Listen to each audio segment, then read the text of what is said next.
अब मैं रोज़ सोच कर आता हूँ कि कोई अच्छी बात करूँगा, लेकिन मेरी जो सोच है वो डाइल्यूट हो जाती है। उसकी वजह ये है कि देखें, पाकिस्तान के माशी इंडिकेटर्स जो है ना, उनको समझना बड़ा मुश्किल काम है। मैं अपने से ज़्यादा उम्र के बच्चों को पढ़ाता हूँ, बच्चे तो नहीं कह सकता उनको, लेकिन अपने से ज़्यादा उम्र के लोगों को पढ़ाता हूँ कभी कभार। और इत्तेफाक की बात है, मैं उसका जिक्र भी ज़्यादा नहीं करता प्रोग्राम में, कभी एक आध दफ़ा कभी अगर हो गया तो मैंने बता दिया, वरना आपको पता है टीवी पर ना मेरा लहजा, ना मेरी आदत, ना मेरा मिजाज इस तरह का लगता है कि मेरा तालीम व तदरीस से ताल्लुक़ हो। ताहम कल मैं अपने शागिर्दों को लेकर बैठा तो मैंने उनसे बात करना शुरू की कि पाकिस्तान का बुनियादी माशी मसला है क्या और उसको हल करने के लिए हमें करना क्या चाहिए। खैर, ये चूँकि बड़ी उम्र के होते हैं और जिस सतह पर ये पढ़ रहे होते हैं, बस उसके बाद तालीम की इंतहा तकरीबन डिग्री की हद तक पूरी हो जाती है। तो फिर हमने जब नैरो डाउन किया तो उन्होंने और हमने इस चीज़ के ऊपर इत्तेफाक किया कि तिजारती खसारा यानी कि वो फ़र्क जो कि एक्सपोर्ट्स और इंपोर्ट्स के दरमियान है, ये पाकिस्तान का सबसे बड़ा मसला है। और आजकल के जितने माशी मसाइल पैदा हो रहे हैं, सारे नहीं, आजकल के जो माशी मसाइल सामने आ रहे हैं, डॉलर की कदर में इजाफा, IMF के आगे मफलूज और FATF के आगे हाथ जोड़े खड़े पाकिस्तान का जो हाल है, ये क्यों है? तिजारती खसारे को कम करने के लिए क्या करना चाहिए? अब जाहिर बात है, जब फैक्चुअल बात होगी और आगे आपके वो भी पढ़े लिखे लोग बैठे होंगे तो फिर उनको आप शुमारियात से ही बता सकते हैं। तो हमने शुमारियात खोल लिए पाकिस्तान की तिजारत की। तो आज तक के बात ये हो रही थी तो शागिर्द हमारे कहने लगे कि साहब सर लग्जरी इंपोर्ट्स बहुत हैं। तो हमने कहा चलो खोले लेते हैं। हमने इंपोर्ट का पूरा जो है ब्रेकडाउन वो खोल लिया।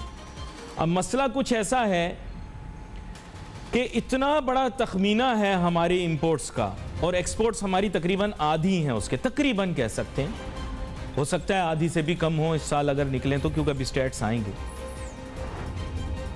जिससे ये कहते हैं कि अननेसेसरी इंपोर्ट्स या ऐसी इंपोर्ट्स जिनकी ज़रूरत पाकिस्तान को नहीं है, हम ज़बरदस्ती मंगवा रहे हैं, उनका तखमीना अगर लगाया जाए तो बहुत छोटा है। सबसे ज़्यादा पेट्रोलियम मसनूआत, फिर मशीनरी, केमिकल, यानी ये जाहिर बात है जो स्टैट्स हैं वो 1.5-2 साल पुराने हैं, लेकिन जो भी हैं आपके सामने रख रहा हूँ, इनको रोका नहीं जा सकता। उसके अलावा फिर आपको पता है खाने का तेल, जिसे आप वनस्पति ये कहकर बेचते हैं अपने यहाँ, लेकिन इस बेसिकली वेजिटेबल से ही ड्रॉ हो रहा है ये, तो पाम ऑयल वगैरह की इंपोर्ट ये भी अरबों डॉलर में है। तो इसको कैसे ख़त्म करें? ख़त्म नहीं किया जा सकता। इंपोर्ट साइड को नहीं ठीक कर सकते, एक्सपोर्ट साइड पे आए तो एक्सपोर्ट साइड को भी करना बहुत मुश्किल है। उसकी वजह ये कि वैल्यू एडेड की बात कर सकते हैं लेकिन कैपेसिटी बिल्डिंग मुश्किल है। मेरे साथ एक बहुत ही अहम मेहमान आज शामिल गुफ्तगू हैं, साबिक सदर FPCC जनाब ज़ुबैर तुफ़ैल साहब, किसी तारुफ के मोहताज नहीं है। वेलकम करता हूँ सर आपको। शुक्रिया जनाब। ज़ुबैर तुफ़ैल साहब, अब बुनियादी मसला ये है, आप तो इन चीज़ों को बड़ी बारीकी से देखते हैं, कारोबार को आपने नज़दीक से देखा भी है, तिजारत व सनत के मामलात को देखते भी हैं, मुतअद्दिद बैनुल-अक़वामी और मुकामी तिजारती जो इदारे हैं उनके मेंबर भी हैं और उनकी क़यादत पर भी रहे हैं। सर बात ये है कि तिजारती खसारे पे आजकल बात हो रही है, आपको पता हर कोई इसी के बारे में बात कर रहा है, लेकिन दोनों तरफ अगर कमी बेशी करनी है तो वो लॉन्ग टर्म ही होगी, शॉर्ट टर्म सोल्यूशन हमारे पास है नहीं। आपके ख्याल से मीडियम टर्म या लॉन्ग टर्म के अंदर कुछ किया जा सकता है? शॉर्ट टर्म में कुछ दिखाई नहीं दे रहा, हमारे हाथ बंधे हुए हैं, क्या कहते हैं आप? बिस्मिल्लाहिर्रहमानिर्रहीम। यकीनन हमारे जो मसाइल हैं और ट्रेड डेफिसिट जो है, इंपोर्ट एक्सपोर्ट के जो गैप है, ये बहुत बड़ा है। और ख़ास तौर पे एक महीना, आम तौर से तो 6-6.5 बिलियन डॉलर की इंपोर्ट चल रही थी, लेकिन आज से एक महीना पहले हमने 8 अरब डॉलर की इंपोर्ट कर ली। अब जब 8 अरब डॉलर की इंपोर्ट की और जो कि थोड़ी सी उस महीने में कुछ पेट्रोलियम की प्राइसेस ज़्यादा थी उसकी वजह से, और इसी तरह से एक्सपोर्ट जो है, एक्सपोर्ट बहुत से बहुत बढ़ते बढ़ते जो है तकरीबन मुझे लगता है कि इस साल हम 30 अरब डॉलर क्रॉस कर लेंगे। जो टोटल एक्सपोर्ट है 30 बिलियन डॉलर की हो जाएगी या इससे ज़्यादा हो सकती है, लेकिन इंपोर्ट जो है वो 70-75 बिलियन डॉलर तक जा रही है। जी आज हम 6 महीने तकरीबन मुकम्मल हो गए हैं और जो टोटल इंपोर्ट्स के नंबर्स हैं, अगर आप उनको 2 से मल्टीप्लाई करें तो आपकी इंपोर्ट जून 2022 में करीब 75 बिलियन डॉलर्स की होगी इंपोर्ट्स, और आपकी एक्सपोर्ट्स होंगी 30 बिलियन डॉलर की। बहुत बड़ा गैप हो जाएगा, गैप और वाइड बहुत बड़ा हो जाएगा। अब इसमें क्या है कि ओवरसीज रेमिटेंस आएंगी, फॉरेन रेमिटेंस हैं, वो भी ऐसा लगता है कि पूरे साल में 30 अरब डॉलर से ज़्यादा की होंगी। तो मिला के जुला के रेमिटेंस भी मिला लें और एक्सपोर्ट्स भी मिला लें तो 62 बिलियन डॉलर, फिर भी नेट गैप जो है 13 to 15 बिलियन डॉलर का रहेगा। अब इस सारी चीज़ों में मैं नहीं कहता कि इसकी ज़िम्मेदार हुकूमत है, इसके ज़िम्मेदार जो हैं सर्कमस्टांसेस हैं। हर चीज़ की कीमत इतनी बढ़ गई है, उसमें आप किसी को इल्ज़ाम नहीं लगा सकते। अगर पेट्रोल जो है वो 45 डॉलर से बढ़ के और 75 डॉलर, आज सुबह का रेट 76 डॉलर था, अगर 76 डॉलर हो गया तो उसमें हुकूमत क्या करे? या तो लोकल बैनुल-अक़वामी दाम है, बैनुल-अक़वामी है, वो उसको मंगवाते हैं, मंगवा के और फिर आगे लोगों को पास ऑन करना होता है। जी जी। अभी गुज़िश्ता 15 दिनों में हुकूमत ने इंक्रीज प्राइस पास ऑन नहीं की है, वो उसको खुद बर्दाश्त कर रहे हैं। लेकिन मामला ये है कि हमारे मुल्क को बहुत सारे चैलेंजेस हैं, उसमें हुकूमत ने मुआशी टीम में कई दफ़ा तब्दीलियाँ भी की, फाइनेंस मिनिस्टर भी चेंज किए, फाइनेंस सेक्रेटरी भी जो हैं 5 के करीब तब्दील हुए या 6 फाइनेंस सेक्रेटरी तब्दील हुए 3 साल में। वो इसी वजह से होते हैं कि कोशिश करते हैं किसी तरह से कोई आदमी आके कोई बेहतरी ला सके, लेकिन आके बेहतरी ला सके, लेकिन वो आती नहीं है। अच्छा, कल मैं वैसे ही आपको बता रहा हूँ स्टैटिस्टिकली, क्योंकि नंबर्स अभी तक जाहिर बात इस साल के तो रिलीज होंगे नंबर्स, अभी तक पूरा नहीं मुकम्मल हुआ तो, लेकिन माजी करीब के अंदर अगर आप देखें तो मैं कैलकुलेशन कर रहा था, आपके सामने रखता हूँ। पेट्रोलियम मसनूआत यानी मिनरल आप कह लें उसको, मिनरल ऑयल्स जो होते हैं, प्लस मशीनरी प्लस केमिकल, अगर इन तीनों को मिला लें तो ये हमारी एक्सपोर्ट्स के बराबर है सर। बाकी चीजें तो अलग हैं। बिल्कुल बिल्कुल ऐसा ही है। तो अब इनके बगैर तो हमारी मईशत का पहिया चल ही नहीं सकता ना सर, तो इनके अंदर कमी करना तो मुश्किल है, मतलब टू बी वेरी फ्रैंक। तो most of the imports that we are getting, we are not committing a crime, actually they are a compulsion for our economic growth और for our economic cycle to move. Right, मेरा ख्याल है, मैं जो देखी उसमें मुझे अननेसेसरी नहीं लगा, मतलब मैंने उसमें काफी चीजें देखी जो कि हमारे यहाँ बताई जाती हैं, वो जिन चीजों के बारे में बात की जाती है वो अननेसेसरी है, वो अब मिनिस्कुल हो गई हैं। They are few million dollars, मतलब I don't want to say it, but even if you extend few $100 million, not more than that, but the figure that you just said in $70 billion plus imports, that figure is very minuscule, very alarming, very alarming। अब उसमें ये है कि देखिए हुकूमत कोशिश भी करेगी, सब कुछ होगा, लेकिन जहाँ इन्फ्लेशन इतना हो गया है तो यहाँ कॉस्ट इतनी बढ़ गई हैं, जो भी रॉ मटेरियल पेट्रोलियम है, तमाम चीज़ों की प्राइसेस बहुत बढ़ गई हैं। अब एक चीज़ है कि हमें कोशिश करनी चाहिए कि एग्रीकल्चर प्रोड्यूस बाहर से ना मंगवाएं, और उसका एक ही तरीका है कि आपकी डोमेस्टिक जो एग्रीकल्चर क्रॉप है उसकी प्रोडक्शन ज़्यादा हो, उसमें चाहे वीट है, उसमें चाहे कॉटन है या गन्ना है, ये तमाम चीज़ें जो हैं। I'll tell you an interesting thing. Pakistan is one of the biggest importers of tea. One of the biggest importers of tea, and of course in palm oil, तो there is, आपको पता है, we are also one of the biggest importers of palm oil. Ji, if I am correct. मेरा ख्याल है पाकिस्तान उन 3 मुल्कों में है जहाँ सबसे ज़्यादा पाम ऑयल इस्तेमाल होता है, उसमें चाइना, इंडिया और पाकिस्तान, तीसरा नंबर पाकिस्तान का है। लेकिन हमारी आबादी देखें ना तो हमारी आबादी तो 22 करोड़ है, इंडिया की आबादी 1.25 अरब की आबादी है, तो ये 3 मुल्क हैं सबसे ज़्यादा पाम ऑयल इस्तेमाल करते हैं। प्लस हमारी कुछ आदत ऐसी हो गई है कि हम खाने में ज़्यादा से ज़्यादा घी और तेल इस्तेमाल करते हैं, उसको कम किया जाए। चाय का आपने कहा, चाय भी ऐसी चीज़ है कि हम उससे कोशिश की जाए कि इससे बचें, इससे पीछे हटें, चाय के इस्तेमाल से मिलियंस ऑफ डॉलर। अच्छा, फिर बाज़ दफ़ा ऐसा होता है कि चाय यहाँ इंपोर्ट होती है, इंपोर्ट होने के बाद अफगानिस्तान स्मगल हो जाती है, तो हम उनको भी जो है फीड कर रहे होते हैं। तो ये सारी चीज़ें हैं, इसको सोचना चाहिए। लेकिन अगर हम गंदम अपनी पूरी उगा लेते हैं, जैसे गुज़िश्ता 2 सालों में हमने गंदम भी इम्पोर्ट की और हमने चीनी भी इम्पोर्ट की है, और इसी तरह से कई कॉटन इंपोर्ट कर रहे हैं।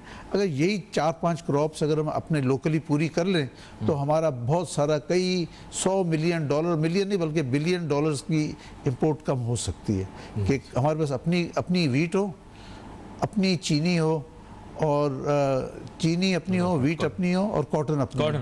कॉटन की भी हम इंपोर्ट करते हैं वैसे, नाजरीन के लिए आप बता रहे हो जी, इस वक्त क्योंकि क्रॉप अच्छी नहीं आ रही तो इंपोर्ट करते हैं। कॉटन की प्राइस भी बहुत बढ़ गई, जो पहले आज से 1 साल पहले 65-70 सेंट की होती थी पर पाउंड, वो आज बढ़ के $1 और 5-10 सेंट की हो गई है। तो ये सारे बिल्स मिल के जो है वो बोझ डालते जा रहे हैं इंपोर्ट्स के ऊपर। बड़ी अहम बात आप कर रहे हैं। एक छोटी सी ब्रेक लेनी है, ब्रेक के बाद वापस आते हैं, अपनी गुफ्तगू को जारी रखेंगे। Let's take a short break.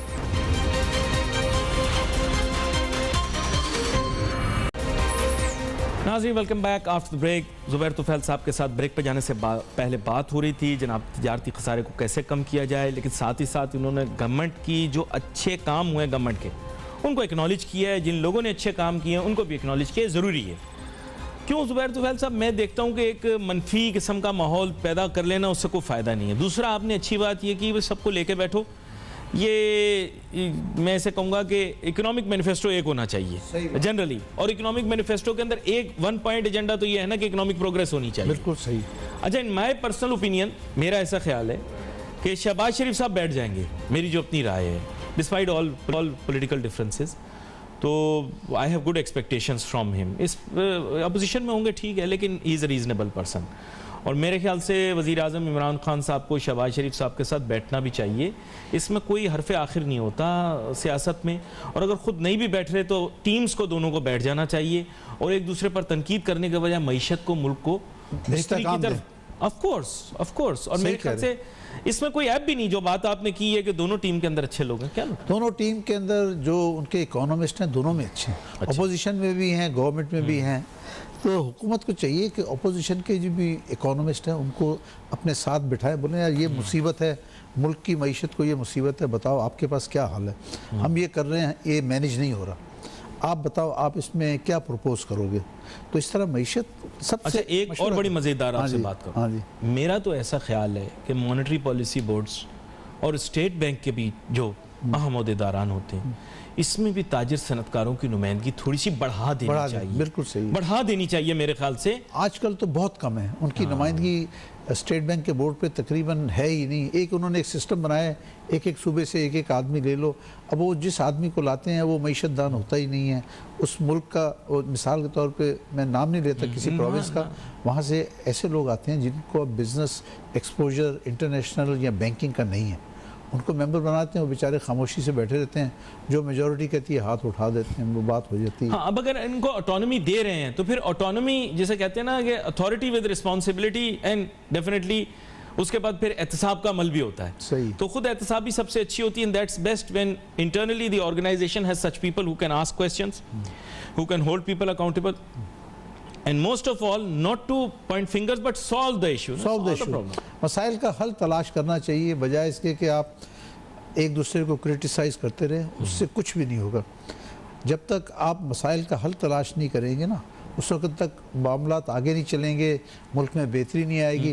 Plus इस वक्त जो चीज़ आपको मारने जा रही है आपकी मईशत को, वो महंगी बिजली और गैस है। इसका क्या हल होगा?